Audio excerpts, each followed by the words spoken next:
अभिवादन स्वीकार कीजिए ब्रजेश मिश्रा का। और आप देखना शुरू कर चुके हैं द डिबेट। बहनों भाइयों, राहुल गांधी ने कल जिस तरह से आम आदमी पार्टी पर राजनीतिक आक्रमण किया और आज बहुत एग्रेसिवली दिल्ली की गलियों में कैंपेन किया, उससे यह बात स्पष्ट हो गई है कि इंडिया अलायंस के अपने पार्टनर्स के बीच बहुत गंभीर मतभेद हो गए हैं और ये अलायंस अब लगभग खत्म माना जाए। ये कन्वीनियंस के लिए बने इस अलायंस पर कल जो कुछ हुआ और आज जिस तरह से अरविंद केजरीवाल और संजय सिंह ने जवाब दिया है, उससे ये माना जा रहा है कि अब ये अलायंस लगभग टूट चुका है, क्योंकि समाजवादी पार्टी पहले से आम आदमी पार्टी के साथ खड़ी हुई है। शरद पवार ने भी आम आदमी पार्टी को सपोर्ट दे दिया, ममता बनर्जी ने भी। तो क्या ये इंडिया अलायंस के खत्म होने का ऐलान है? शायद हाँ या ना भी। आज हम इन सभी मुद्दों पर खुलकर चर्चा करेंगे। बहनों भाइयों, कल दिल्ली में एक चुनावी रैली हुई। राहुल गांधी ने इस रैली को एड्रेस किया। माना जा रहा था कि शायद अपने पुराने पार्टनर, अपने मौजूदा पार्टनर अरविंद केजरीवाल के साथ तो थोड़ी नरमी बरतेंगे, लेकिन ऐसा नहीं हुआ। राहुल गांधी ने बड़ा भीषण अटैक किया और कहा जैसे मोदी हैं वैसे केजरीवाल, वो भी झूठ बोलते हैं, ये भी झूठ बोलते हैं।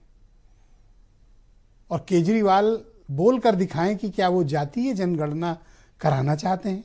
ओबीसी के मुद्दे पे, संविधान के मुद्दे पे, आरक्षण के मुद्दे पे राहुल गांधी अपनी जो उन्होंने जून में राह पकड़ी थी, उसी राह पर वो कंटिन्यू है।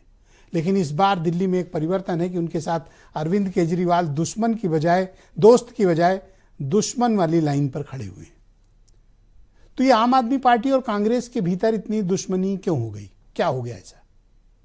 दरअसल केजरीवाल ने चुनाव के ऐलान के ठीक पहले ये बात कह दी थी कि दिल्ली में विधानसभा के चुनाव में कांग्रेस से किसी प्रकार का अलायंस नहीं करेंगे। हमारा जो अलायंस था वो दिल्ली के लोकसभा चुनाव के लिए था। बिना बातचीत किए कांग्रेस के नेतृत्व को ये बिल्कुल झटका लगा, उन्हें अपमानजनक भी लगा और उन्हें लगा अरे ये कैसे हो गया, हम जिनके साथ पार्टनरशिप में थे, अपना सब कुछ लगाए थे और उन्होंने हमें साफ साफ मना कर दिया, एकदम साफ मना कर दिया। तो अब कांग्रेस के पास विकल्प नहीं था, इसलिए उसने हमलावर रुख अख्तियार किया। बहनों भाइयों, एक कहावत है, attack is the best defence, और कांग्रेस ने वही किया। वो बीजेपी छोड़ केजरीवाल की तरफ चढ़ दौड़े। बड़ा तेज आक्रमण था, बीच में कुछ वक्त मध्यम पड़ा, लेकिन कल राहुल गांधी के स्पीच के बाद अब कांग्रेस के कार्यकर्ताओं, लीडरशिप, दिल्ली की लीडरशिप को ये क्लैरिटी हो गई है कि हमला केजरीवाल पर करना है। और आज वो दिल्ली की सड़कों पर, गलियों में घूम रहे थे, जहां उनके पीछे कार्यकर्ता, पदाधिकारी ये कहते पाए गए कि केजरीवाल की सरकार ने बहुत भ्रष्टाचार किया है। यानी राहुल गांधी की सहमति पर ही केजरीवाल पर प्रारंभिक अटैक अजय माकन और बाकी पार्टी के लीडरान ने किया था।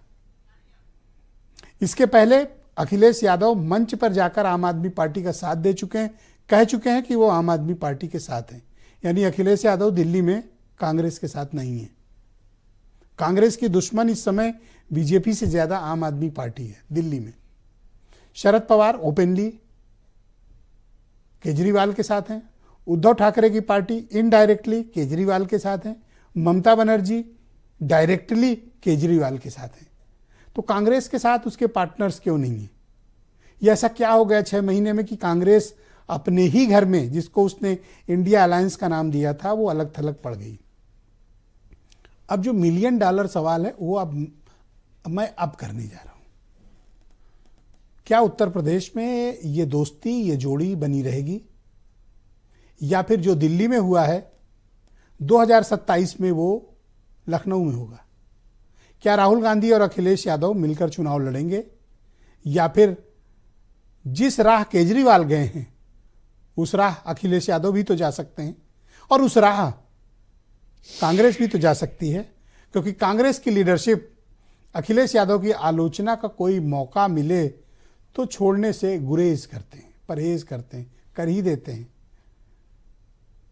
तो इन सारे सवालों का जवाब आज डिबेट में हम तलाशने की कोशिश करेंगे।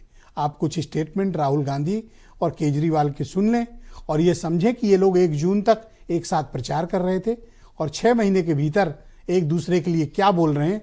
जरा दोनों के स्टेटमेंट सुनाए जाएं। जैसे प्रचार नरेंद्र मोदी जी करते हैं मीडिया का, झूठे वायदे, एक के बाद एक, एक के बाद एक, एक के बाद एक झूठे वायदे। वैसे ही स्ट्रेटेजी केजरीवाल जी की है, कोई फर्क नहीं है। तो ये सारे बीजेपी और कांग्रेस मिलके दिल्ली की जनता के खिलाफ और दिल्ली के लोगों के खिलाफ और आम आदमी पार्टी के खिलाफ चुनाव लड़ रहे हैं। अब इसमें कोई शक नहीं रह गया, कोई गुंजाइश नहीं रह गई है। जो पर्दे के पीछे का गठबंधन था, इस बार वो दिल्ली के चुनाव में पर्दा उठ गया है। राहुल कह रहे हैं कि केजरीवाल मोदी जैसे हैं और केजरीवाल कह रहे हैं कि बीजेपी और कांग्रेस मिले हुए हैं, पर्दे के भीतर गठबंधन है। दोनों के दावों में कितना अंतर है, अगर आप पार्लियामेंट्री इलेक्शन के याद करें तो आप सर पीट लेंगे। बहनों भाइयों, इसी को कहते हैं राजनीति। पॉलिटिक्स ये हमें सिखाती है कि कोई परमानेंट दोस्त नहीं है, कोई परमानेंट दुश्मन नहीं है, सब कुछ पॉलिटिकल इंटरेस्ट पर निर्भर करता है। और ये बात मैं पिछले 5 सालों से सुरेंद्र राजपूत को समझा रहा हूं, लेकिन उन्हें समझ में नहीं आया। उम्मीद करता हूं कि ये देखकर वो जरूर समझे होंगे। आज हमारे साथ डिबेट में भी मौजूद हैं, आपका बहुत स्वागत। आलोक अवस्थी उत्तर प्रदेश में भारतीय जनता पार्टी के प्रवक्ता हैं। अरविंद कुमार सिंह बहुत ही जाने माने पत्रकार दिल्ली से हमें ज्वाइन कर रहे हैं। सुनील साजन समाजवादी पार्टी के प्रवक्ता हैं। वंशराज दुबे आम आदमी पार्टी के यूपी के मुख्य प्रवक्ता हैं। और वीरेंद्र सिंह जी हमारे स्टेट हेड, बहुत स्वागत और धन्यवाद। वंशराज दुबे जी, कैसा लगा राहुल गांधी की